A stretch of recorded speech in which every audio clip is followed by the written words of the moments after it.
జాలం వెను తిరిగి వస్తుంది కాలం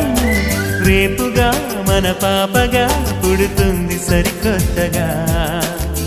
నీవు నాకు తోడుగా నేను నీకు నీడగా ప్రతి రేయి తీయగా పిలుస్తోంది హాయిగా ఇలా ఉండిపోతే చాలుగా